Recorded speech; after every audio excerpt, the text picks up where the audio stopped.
Muito obrigado, Sr. Vinícius. Aliás, eu vejo que há muitos rostos conhecidos aqui. Quero saudá-los todos e também aos desconhecidos que agora são conhecidos. Muito obrigado por estarem aqui. Eu queria começar parabenizando as senhoras e os senhores por estarem aqui num domingo à tarde, um dia quente, depois de um inverno frio, para estudar doutrina, para dar glória a Deus, no fundo, para fazer algo que tem um objetivo mais alto do que simplesmente viver. A maior parte das pessoas passa a vida sem marcar nada, ela passa a história como alguém que assiste a história passando por ela. Nós que estamos aqui somos chamados a fazer a história, nós somos chamados a reagir contra esse mundo que cada vez mais se afasta de nosso Senhor Jesus Cristo. É muito importante reuniões como essas para que não apenas nós nos articulemos, mas também para que nós nos formemos, para que nós possamos conhecer aquilo que vai acontecendo no mundo e saibamos como reagir contra isso. Se por acaso o som estiver ruim, é só alguém me fazendo um sinal assim, mais próximo? Bom, nós estamos num momento histórico no Brasil e no mundo inteiro. Quem olha para as notícias do mundo percebe que o mundo está em colapso. Seja na América Latina, seja na Europa, há uma guerra mundial que se avizinha muito proximamente, há uma situação de calamidade em toda a América Latina, com a esquerda que foi voltando ao poder em vários desses países. A situação da Argentina é de calamidade. O Chile hoje vota uma constituição que é a negação de todos os princípios católicos. É colocar do avesso o Evangelho de nosso Senhor Jesus Cristo como lei. E está sendo votada hoje no Chile. Pode ser que os chilenos repudiem essa Constituição. E para isso, aliás, nós estamos rezando nessa intenção. Mas, de qualquer maneira, o fato é que o mundo passa por uma situação muito crítica. O Brasil terá eleições. Nós estamos agora no ano do bicentenário. E nesse ano, nós teremos eleições em que uma seita vermelha, que foi banida do Brasil, quer voltar ao poder. Uma seita que defende doutrinariamente os princípios opostos ao Evangelho de nosso Senhor Jesus Cristo. Não vem a teologia da libertação fazer a demagogia deles. Tudo aquilo que eles defendem é fruto do orgulho e da inveja, e tem Lúcifer, o pai deles. E é preciso que os brasileiros tomem, portanto, consciência do dever histórico, e nós todos tenhamos consciência do momento pelo qual nós passamos. E por outro lado também, como causa satisfação e alegria ver encontros como esses. Nós vivemos na terra de Santa Cruz, nós vamos falar sobre isso. O tema dessa conferência de hoje é a missão providencial do Brasil e a luta contra a revolução. O Brasil é um país providencial. Nós vamos tratar disso. E nós temos a graça de poder viver num país que foi chamado de terra de Santa Cruz, sobre o que também nós vamos conversar daqui a pouquinho. Por todos os cantos desse país, desse imenso território abençoado por Deus, nós estamos vendo movimentos como esses, pessoas que numa cidade como em Contagem, aqui em Minas Gerais, se encontram no domingo à tarde para defender nosso Senhor Jesus Cristo, para defender a Santíssima Virgem, para defender a Santa Igreja Católica Apostólica Romana. Isso se passa em todos os rincões de nosso imenso país. E, portanto, é algo muito benfazejo. Aliás, eu vou deixar com os senhores, com as senhoras e com os senhores aqui, uma oração contra o comunismo, escrita pelo professor Plínio Correia de Oliveira. O comunismo, no fundo, nega todos os mandamentos da lei de Deus. Não sei se alguém já leu aqui para os senhores hoje, ou ontem, alguém me disse que talvez tenha sido lido. De qualquer maneira, eu vou deixar várias, tem muito mais do que isso aqui, ali naquele lado de lá. Mais próximo. Em São Paulo, nós estaremos na Avenida Paulista, às 3 da tarde, para rezar contra o comunismo. A nossa luta é, sobretudo, uma luta espiritual. O comunismo não é apenas a tomada do poder pelo proletariado, não é apenas os bolcheviques que foram na Rússia e controlaram a Rússia. É muito mais do que isso. O comunismo é uma anticivilização. É a negação de todos os princípios da civilização católica. Ele tem uma mentalidade, ele tem uma doutrina. E essa doutrina vai se espalhando pelas pessoas, mesmo entre aquelas que muitas vezes se dizem anticomunistas. Elas, do ponto de vista ideológico, são contra o comunismo, na vida delas, acabam absorvendo essa doutrina. Daí a importância de nós irmos às ruas, de nós rezarmos e pedirmos a Nossa Senhora que abençoe o nosso país, que proteja contra essa situação em que nós estamos vivendo. Bom, o tema do congresso é a vocação católica do Brasil. Eu perguntei para o Sr. Vinícius se alguém tinha explicado o que era vocação. Ele me disse que ninguém ainda tinha explicado o que significa a palavra vocação. Então nós vamos começar com essa palavra. Vocação vem do latim vocare.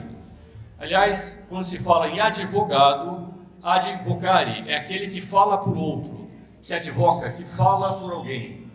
Bom, vocare é vocação, é chamado, é aquilo que Deus deu a cada um para refletir de uma perfeição dele. Cada um de nós é chamado a refletir uma perfeição de Deus que mais ninguém é chamado. Isso é a vocação. A vocação tem um sentido mais estrito, às vezes é uma vocação religiosa, mas tem um sentido mais lato, que é a realização do plano de Deus para cada alma. Assim como cada alma tem um plano que Deus tem para ela, assim também são os países. Alguém poderia perguntar, mas qual é a vocação, por exemplo, da igreja? A igreja é composta de várias vocações. Nós temos, por exemplo, os anacoretas que se recolhem no deserto, nós temos os doutores que ensinam, nós temos os mártires que muitas vezes sofrem o martírio, nós temos a pureza das virgens, nós temos a ação dos cruzados, os missionários que vão para os países. A igreja não se reduz a uma única vocação, ela é o conjunto dessas vocações que formam uma imagem de nosso Senhor Jesus Cristo. A igreja é o corpo místico de Cristo. Assim também são os países. Cada país é chamado a refletir a Deus de uma forma diferente. Na sua primeira fase, o país é uma espécie de esboço desse plano de Deus, que vai se explicitando com o tempo. Por que eu estou dizendo isso? Porque nós vamos entrar já no tema dessa reunião, que é a vocação do Brasil, a vocação providencial do Brasil e a luta contra a revolução.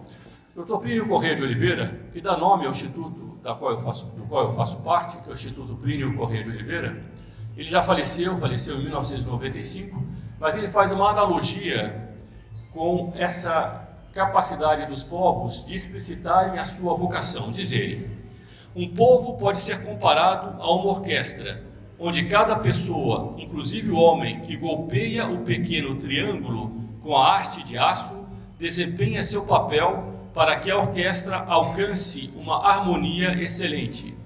O homem que bate no pequeno triângulo não deve desanimar, porque nasceu para desempenhar apenas aquele papel modesto, pois em determinado momento na sinfonia daquele povo, os tons que ele faz dão ao conjunto um toque tão delicado e repleto de uma brilhante alegria que contribui para a quintessência que o povo foi chamado a expressar. Ele se torna um virtuoso, porque ele toca seu instrumento no momento certo. Ele desempenhou um papel na sinfonia que Deus quer que aquele povo tocasse. O povo é o conjunto das pessoas que fazem parte daquele povo. Cada uma dessas pessoas tem algo que ela pode contribuir. Pode ser, às vezes, um sininho, um triângulo, mas em determinado momento, Deus espera que aquele triângulo toque. Agora, um povo pode também não corresponder à sua vocação. Há povos que depois desapareceram na história. Aliás, Nossa Senhora em Fátima disse isso, que nações desapareceriam do mapa depois do castigo dela. Que ela disse que viria ao mundo, e que ainda não veio, e portanto virá ao mundo. Mas povos podem, portanto, não corresponder à vocação deles. Entretanto, Deus, a todo momento, chama esses povos à conversão. Assim, nós sabemos também que certos povos que em determinado momento andavam bem, de repente podem andar mal, entretanto, Deus novamente os chama para cumprir a vocação deles. Agora, resta saber qual é a vocação do Brasil. Então, nós entramos propriamente no tema desta palestra, que é a vocação providencial do Brasil. Há um escritor austríaco chamado Stefan Zweig, muito conhecido na época dele. Ele chegou a ser um dos escritores mais lidos do tempo dele, no início do século XX. Ele veio morar no Brasil, porque ele se encantou com o Brasil. Ele era austríaco, ele veio ao Brasil, ele ficou tão encantado com o tamanho do Brasil, com a grandeza do Brasil, com a alma do brasileiro, que ele resolveu morar aqui. Ele é muito famoso e nos anos 30 ele disse o seguinte: um dos fatores mais importantes, o Brasil vai se tornar um dos fatores mais importantes do futuro desenvolvimento do mundo. Bom, é dele aquela expressão, Brasil, país de futuro. Muita gente fala, o Brasil é um país de futuro. Quem trouxe essa expressão foi Stefan Zweig. Nós temos um vasto território, são mais de 8 milhões de quilômetros quadrados. O Brasil representa metade de toda a América do Sul. Se nós pegarmos Belém e formos até Rio Branco, nós temos uma distância que é maior do que de Londres para Moscou. Só para terem uma ideia, a Europa inteira praticamente caberia aqui no Brasil. A Europa tem dezenas, tem quase 20 povos lá dentro. Quase todos eles, com aquela história milenar, cabem no nosso país, continente. Depois, muito mais do que isso, nós poderíamos falar longamente aqui sobre as riquezas do Brasil do ponto de vista natural, os minérios, a agricultura, as bacias hidrográficas. A maior bacia do mundo está no Brasil, na bacia amazônica, e recentemente descobriram que tem uma outra debaixo daquela que aparece em cima, que é maior ainda do que aquela que aparece em cima, aquele rio Amazonas. Aliás, é inacreditável, uma vez eu estive em Manaus e o hotel mostrava o rio. Passava água, toda indo para o mar. E no banheiro do hotel tinha uma plaquinha, economize água. E eu abri a janela e aquela água toda indo embora, né? Bom, mas enfim, é a capacidade do Brasil, a riqueza que o Brasil tem, se vê muito quando a pessoa viaja por esse Brasil. Era muito mais do que isso, é a alma do brasileiro, é o povo brasileiro. É um povo generoso, é um povo hospitaleiro, é um povo que não inveja. Qualquer estrangeiro que vem ao Brasil se sente em casa. Nós, no Instituto, recebemos muitos estrangeiros, pessoas do mundo inteiro, que foram aderindo à luta do professor Plínio Corrêa de Oliveira contra o processo revolucionário, esse processo de descristianização de todo o Ocidente. Eles ficam impressionados a maneira como eles são recebidos no Brasil. Não há disputa, não há inveja, não há aquele nacionalismo tacanho que olha para o outro e começa a achar, não, eu sou muito mais do que ele, não sei o que, nada disso. O brasileiro, a primeira coisa que pergunta é se ele está servido, né? A pessoa toca a campainha da casa, está servido, quer um cafezinho? Você pede para entrar. Em outros povos é o contrário. A pessoa chega, ele já olha desconfiado. Em parte porque o Brasil tem uma vocação de império. O Brasil foi um império. O Brasil é chamado a ser um império. Aqui no fundo eu vejo a bandeira da monarquia, inclusive. O Brasil foi uma das grandes monarquias do mundo, que era Dom Pedro I, depois Dom Pedro II, e agora nós estamos no bicentenário. Mas essa alma brasileira, ela é marcante, ela é vista por quem chega ao nosso Brasil. De onde veio essa alma? Da onde ela veio? Ela surgiu por acaso? Não. Nós vamos ter agora que fazer um pouquinho de recuo histórico. Para nós entendermos a vocação do Brasil, nós temos que voltar para 1139. 1139 houve uma batalha muito importante, que foi a Batalha de Euriques, que o Dom Afonso Henriques, que depois se tornou o primeiro rei de Portugal, lutava contra os reis mouros. Eram 4 reis mouros que tinham dominado toda a Península Ibérica. A reconquista da Península Ibérica durou 800 anos. Nós temos uma história de 500 anos, 522, né? Bom, só a reconquista da Península Ibérica durou 800 anos. Bom, em determinado momento, em 1139, Dom Afonso Henriques foi fazer guerra aos mouros para defender Portugal, que estava sendo dominado pelo islamismo. E as tropas cristãs, então, enfrentavam os muçulmanos. Alguns dizem que havia 100 mouros para cada cristão, a diferença de 100 para 1. Então, Dom Afonso Henrique estava muito preocupado. Eu vou ler uma pequena crônica. Deixa eu ver se eu consigo saber o horário. São 15h15, é só para eu não perder o tempo aqui. Eu acho que dá tempo de nós lermos isso, porque é muito bonita a história de como foi essa batalha. Desculpe, está aqui. Bom, Dom Afonso estava na tenda dele, muito preocupado, porque os homens dele estavam preocupados. Como é que nós vamos vencer com uma desproporção tão grande? 1 para 100 é impossível, do ponto de vista natural, se vencer uma batalha dessas. Sobretudo naquela época que não existia armas modernas como hoje, a pessoa era na espada. Bom, então diz Dom Afonso Henriques um documento que ele lavrou pouco depois da batalha. Eu estava na minha tenda com um livro que estava escrito Testamento Velho e também o de Jesus Cristo. Abri-o e li. Ele abriu, portanto, o Novo Testamento. Nele, o que ele leu? A vitória de Gedeão. Quem não conhece a história de Gedeão? Eu peço que levante o braço quem quer conhecer a história de Gedeão. Bom, tem vários que levantaram o braço. Muito bem. O Gedeão aparece no livro, se não me engano, dos Juízes. Ele tinha 22 mil homens e estava fazendo guerra contra um daqueles povos que tinha dominado a região onde eles estavam, onde o povo judeu estava e, portanto, tinha feito deles escravos. Deixa eu colocar isso aqui embaixo. E Deus então pediu que eles entrassem em luta para se libertarem. Só que Deus disse que era muita gente. E a desproporção era muito grande, era 10 para 1 mais ou menos. E Deus disse: não, tem muita gente do lado dos judeus, é preciso diminuir. Porque senão Israel vai achar que venceu por causa deles e não por causa minha. É preciso que fique patente que a vitória seja de Deus, nosso Senhor. Então, de 22 mil homens, Deus disse a Gedeão: mande todos os que tiverem com medo para casa. Ficaram 300 homens. 21.700 estavam com medo. Não, desculpa, ficaram 10 mil homens. Eu estou passando para a segunda parte. 10 mil homens. 12 mil estavam com muito medo e foram para casa. Aí Deus se voltou para Gedeão e disse: é muita gente ainda, é preciso diminuir. Faça o seguinte, está vendo aquele rio ali? Quem for tomar daquela água como um animal, esse mande para casa. O animal vai lá e lambe a água. Quem, pelo contrário, pegar a água com a mão, esse fica no exército. De 10 mil, ficaram 300 homens. Aí Gedeão disse: não, tá bem. Gedeão não, Deus disse a Gedeão: não, então tá muito bem, com 300 é suficiente. E foi uma estrondosa vitória dos judeus contra aquele povo que estava ameaçando a eles. Então Dom Afonso Henriques abriu por acaso a Sagrada Escritura na passagem, no Antigo Testamento, na passagem de Gedeão. E disse entre mim mesmo: muito bem sabeis vós, Senhor Jesus Cristo, que por amor vosso tomei sobre mim essa guerra contra vossos adversários.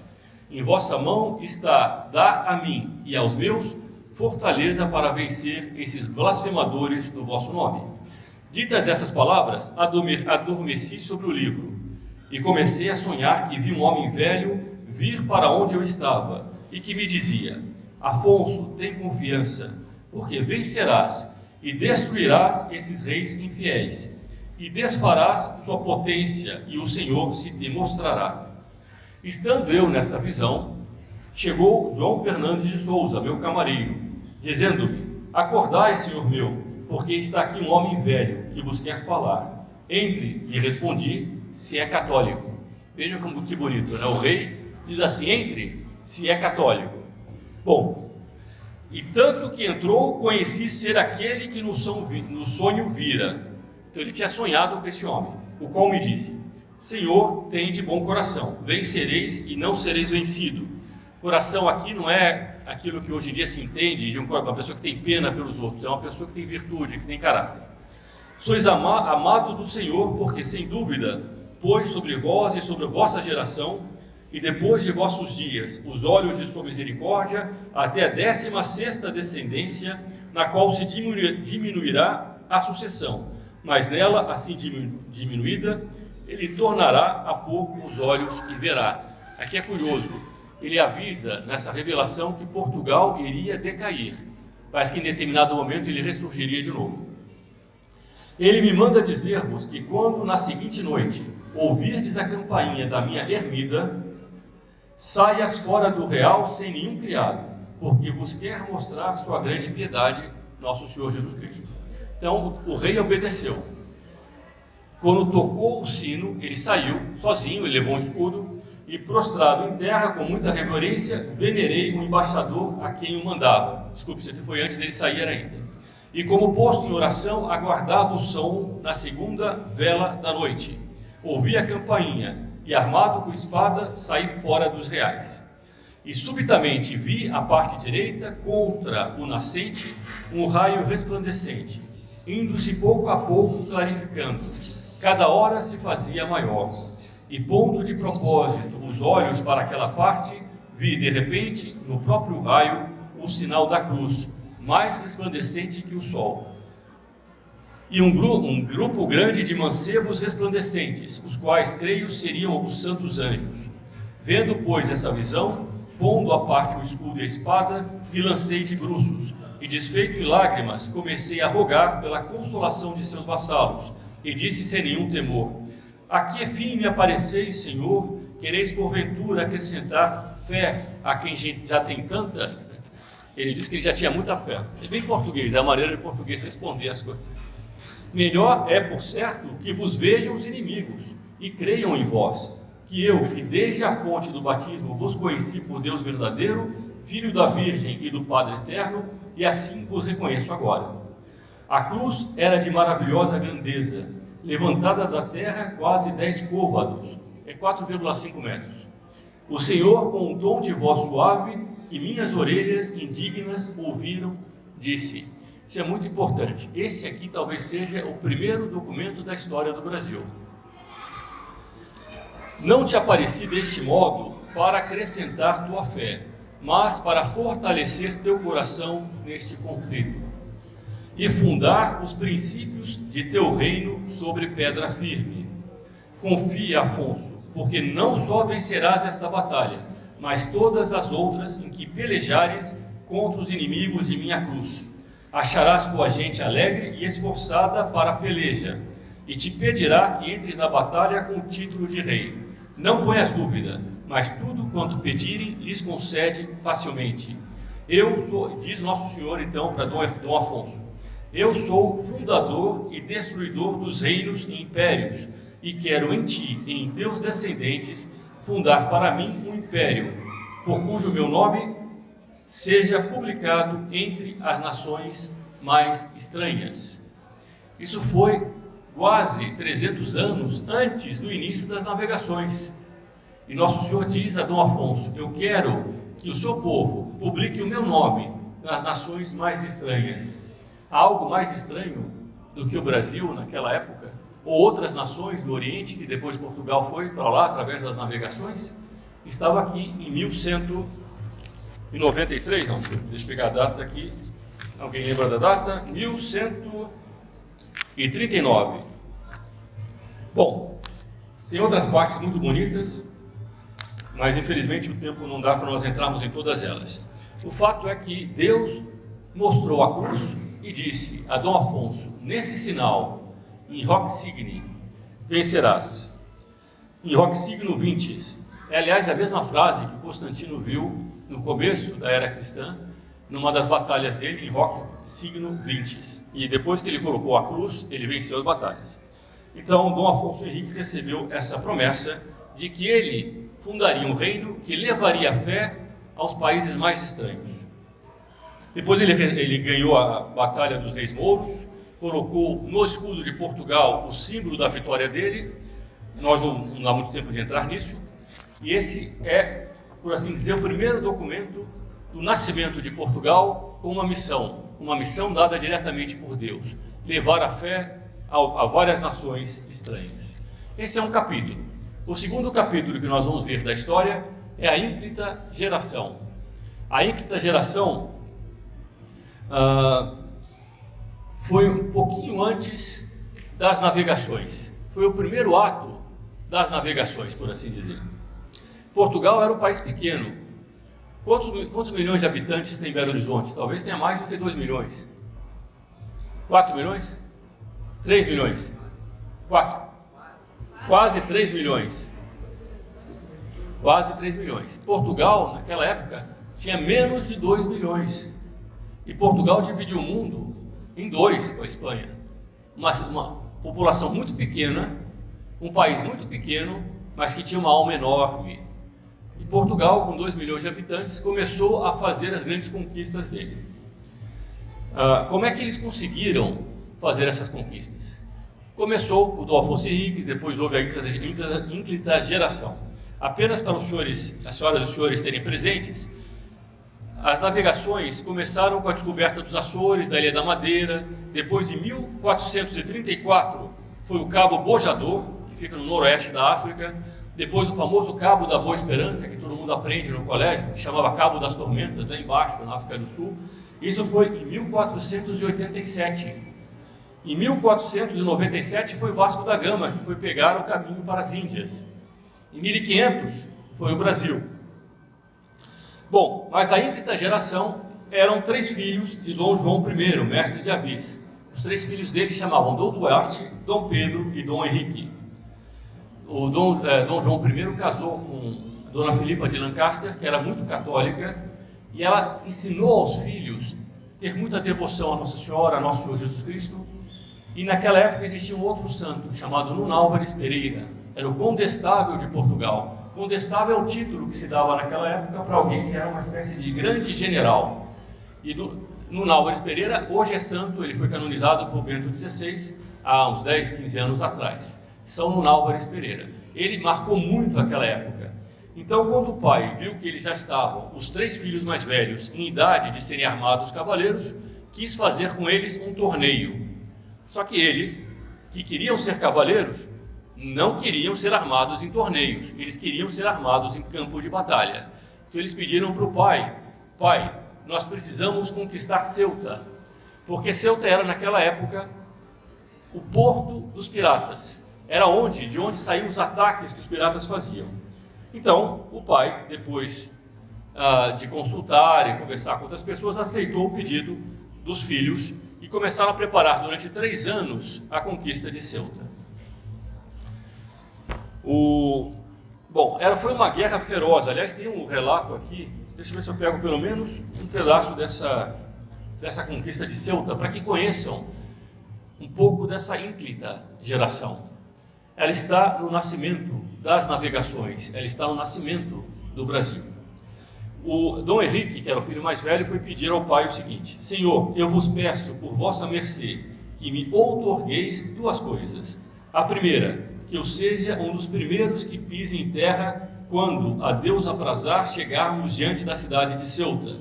E a segunda é que quando a vossa escada real for posta sobre os muros da cidade, que eu vá primeiramente nela, que outro algum. Naquela época, os reis e os príncipes iam na frente do campo de batalha. Não é como hoje, que as pessoas ficam lá no fundo, escondidos. Não, os príncipes eles estavam na ponta de lança, estavam lá na frente. Dom Henrique pediu ao pai, ele queria ser o primeiro a desembarcar, o primeiro a subir nos muros. Bom, depois terminaram os preparativos, 15 dias depois, os navios saíram, 15 dias depois eles chegaram em Ceuta. Meu filho, disse o rei sorrindo a Dom Henrique, vem e me lembro do pedido que me fizestes. Agora é o tempo de vos responder. Vós requerestes que fosseis em companhia dos primeiros que pisassem em terra. Porém, a mim não me apraz que vás como companheiro, mas como principal capitão. Dom Henrique beijou a mão do pai, extasiado. O momento por que suspirava e trabalhara durante 3 anos chegara. Naquela época ele tinha 21 anos, se eu não me engano. Para quem tem 21 anos, a maior parte dos senhores, das senhoras e dos senhores, acho que já tem mais de 21 anos. Alguns talvez tenham menos. Devem se lembrar como demorava para passar 3 anos. Durante 3 anos, ele quis chegar lá. Pareceu para ele uma eternidade. E naquele momento ele conseguiu do pai a autorização para ser o primeiro a subir nas muralhas.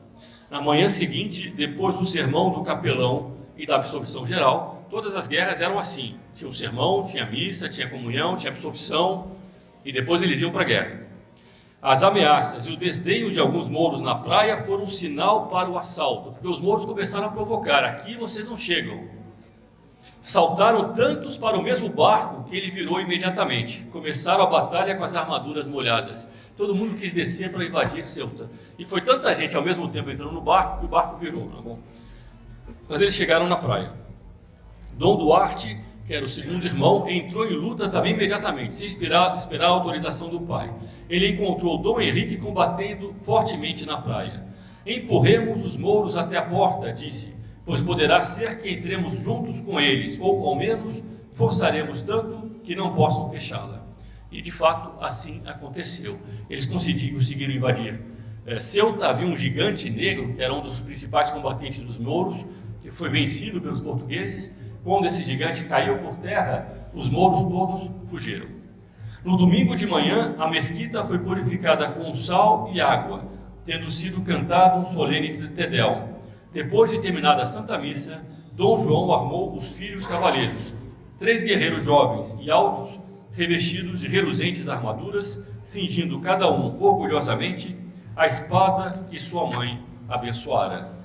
Assim eram aquelas épocas. A mãe abençoou a espada que o filho portou na batalha. E os 3 foram armados cavaleiros num campo de batalha. E Portugal começou a expansão da fé e do império.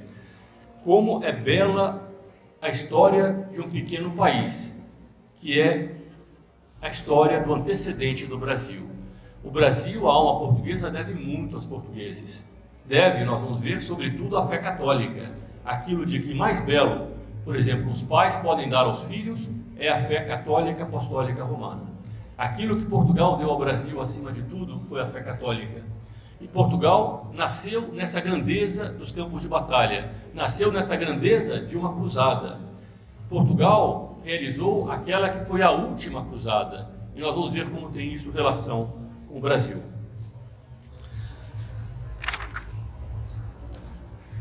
Infelizmente, a história do Brasil é contada por marxistas. Todo mundo aqui sabe, já estudou em colégios, já viu nas faculdades. As aulas de história, normalmente é uma pessoa péssima, que dá uma péssima aula, que deturpa toda a história do Brasil. Ele acha que o mundo se move pela barriga.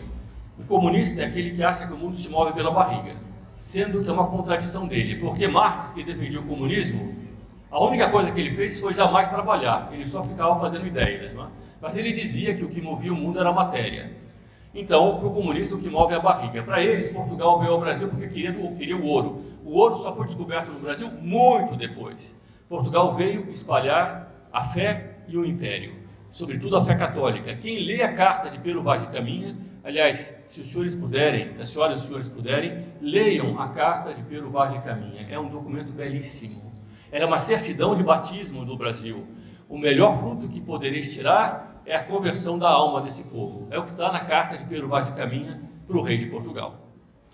Bom, e Portugal então deu ao Brasil a fé católica. O Brasil nasceu com uma realização missionária e cruzada. Ela era uma cruzada. Depois, um outro fato muito importante: a aparição de Nossa Senhora em 1917 na Cova da Iria. Nossa Senhora escolheu Portugal para dar uma mensagem em português, que é talvez a mais importante mensagem de Nossa Senhora dada ao mundo, pelo menos aquela que foi mais conhecida em todos os rincões do nosso planeta. Não há país que não conheça a mensagem, ou pelo menos não tenha ouvido falar de Nossa Senhora de Fátima. Infelizmente, parte do clero de esquerda, o clero progressista, oculta a mensagem de Fátima. Mas não há cidade que não tenha o santuário de Fátima. Essa aparição, Nossa Senhora escolheu Portugal, escolheu uma língua que é também a língua do Brasil, para dar uma mensagem de alcance universal. O Brasil faz parte dessa história que começou com Dom Afonso Henriques, que continuou com a ímprita geração, que culminou com a mensagem de Nossa Senhora de Fátima. O Brasil é o maior país católico do mundo. Bom, há um ponto muito importante nessa missão do Brasil, que se estende naquele pedido, naquela promessa de Nossa Senhora Dom Afonso, espalhar a fé pelos rincões mais estranhos do planeta. Nós somos chamados a dilatar o reino de Cristo, mas nós só podemos fazer isso se nós tivermos um entranhado amor à Nossa Senhora, uma entranhada devoção à Santíssima Virgem. São Luís Maria Grimond de Montfort, que tem um livro profético chamado Tratado da Verdadeira Devoção à Santíssima Virgem. Talvez a maior parte das senhoras e dos senhores já tenham ouvido falar desse livro. Se não tiverem ouvido, leiam, procurem. Esse livro é fundamental para a nossa luta nesse mundo que nós vivemos. São Luís dizia: para que venha o vosso reino, venha a nós o reino de Maria. Para que venha o reino de Cristo, é preciso vir o reino de Nossa Senhora. É preciso, portanto, um amor e uma devoção entranhada à Santíssima Virgem. Se nós quisermos ser a nação de cruzados de que o mundo precisa, para o qual nós somos chamados, temos que ter essa ardente devoção mariana. Sobre o descobrimento do Brasil, vejam as coisas providenciais. Quando chegaram aqui as caravelas de Portugal, no nosso céu havia uma cruz, que era o Cruzeiro do Sul. Desde toda a eternidade, ou pelo menos desde a criação do Brasil, por assim dizer, do mundo, estava lá no seu céu uma cruz. Voltando à Batalha de Ourix, no sinal da cruz vencerás essa batalha, em hoc signos vences. Nesse sinal vencerás. No Cruzeiro do Sul está lá um sinal marcando o nosso país. Quando as caravelas começavam a chegar, qual era o sinal que se via à distância? Qual era o sinal que estampavam as velas das caravelas? Era a cruz da Ordem de Cristo. Era a cruz de Cristo. Ao longe chegava, na terra do Cruzeiro do Sul, as caravelas que portavam a cruz da ordem que recebeu a última ordem cruzada, que eram os templários. Os templários se refugiaram na ordem de Cristo quando eles foram dissolvidos. Eles se tornaram a ordem de Cristo. Os templários eram aqueles que iam para a batalha, portando no peito uma cruz. Esses formaram ou se aglutinaram na ordem de Cristo que chegou ao Brasil. O Brasil foi descoberto por uma ordem religiosa, que era a ordem de Cristo, herdeira dos templários, os últimos cruzados.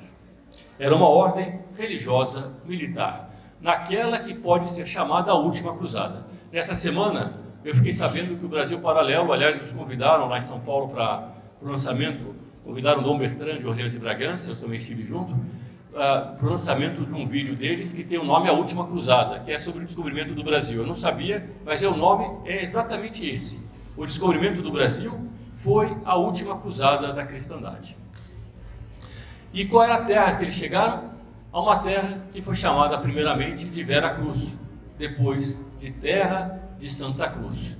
Então era Cruzeiro do Sul, recebia as caravelas da cruz, de uma ordem militar herdeira dos templários, num país que foi chamado Terra de Santa Cruz. A mesma cruz que na Batalha de Ourix aparecia a Dom Afonso Henriques. E hoc signos vinces, com esse sinal vencerás. Na carta de Pero Vaz de Caminha, há fatos muito interessantes. Primeiro, que quem construiu a primeira cruz no Brasil tem o famoso quadro, acho que é Pedro Américo, que fez o quadro da primeira missa com o Frei Henrique de Coimbra, está celebrando lá diante de uma cruz. Essa cruz foi feita pelos índios e pelos portugueses. Os dois se ajudaram mutuamente a fazer a primeira cruz do Brasil, onde se celebrou a primeira missa. O Brasil teve como ato oficial uma primeira missa. Não há nenhum país no mundo que tenha tido como primeiro ato oficial a celebração de uma Santa Missa. Só o Brasil. E Frei Henrique depois distribuiu várias cruzes de estanho aos indígenas. Vou pegar um trecho da carta de Pero Vaz de Caminha. Pelo que o padre Frei Henrique se assentou ao pé da cruz e ali, a um por um, lançava a sua cruz atada em um fio ao pescoço, fazendo-lhe primeiro beijar e a levantar as mãos. Então os índios recebiam a cruz, levantavam as mãos, osculavam e levantavam as mãos.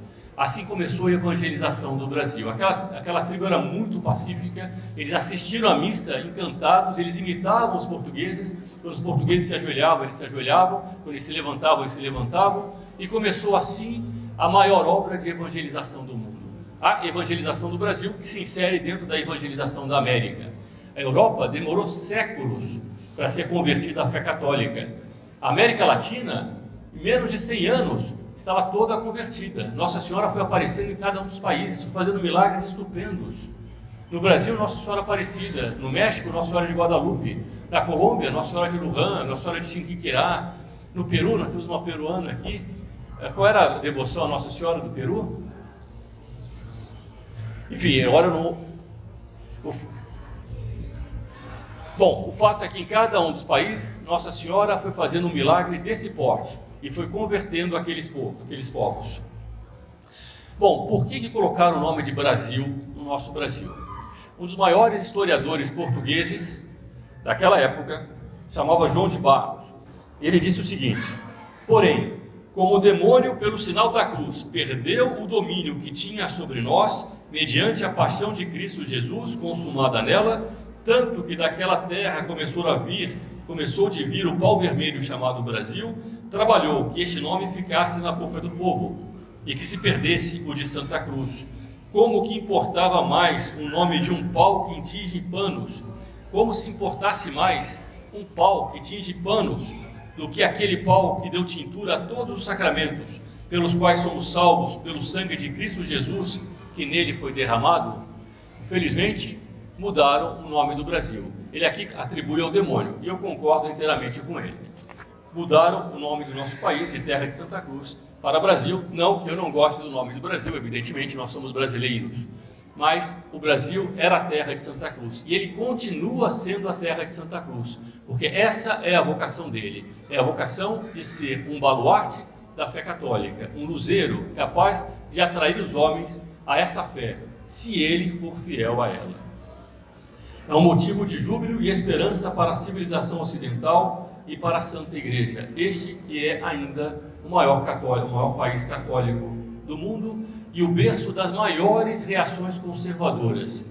Se nós queremos ver no mundo inteiro onde há uma reação mais sadia, mais firme, em todas as partes, não é no Chile, não é na Argentina, não é na Colômbia, é no Brasil, não é nos Estados Unidos, embora tenha muito, não é na França, embora também tenha muita reação, em toda parte a reação conservadora, Nossa Senhora vai despertando, vai chamando, acordando essas pessoas que estavam dormindo para que elas entrem nessa luta de um final de era histórica. Nós estamos assistindo o final de uma era histórica. Esse mundo que nasceu afastando a Deus, que colocou o homem no centro, esse mundo chega ao fim. Esse mundo que Nossa Senhora em Fátima disse que terminaria, começa a terminar. Nesse momento Nossa Senhora começa a acordar as pessoas, mas é sobretudo no Brasil que isso se vê de forma mais profunda, pelo menos na minha opinião. Um país que foi às ruas desde 2013 bradando: eu quero o meu Brasil de volta. O meu Brasil de volta significa porque ele foi embora. Esse Brasil que colocaram aí, que já não é mais a terra de Santa Cruz, esse não é o meu Brasil. O que nós queremos é o meu Brasil de volta. Nós queremos que a nossa bandeira jamais seja vermelha, porque essa é a reação que há no Brasil.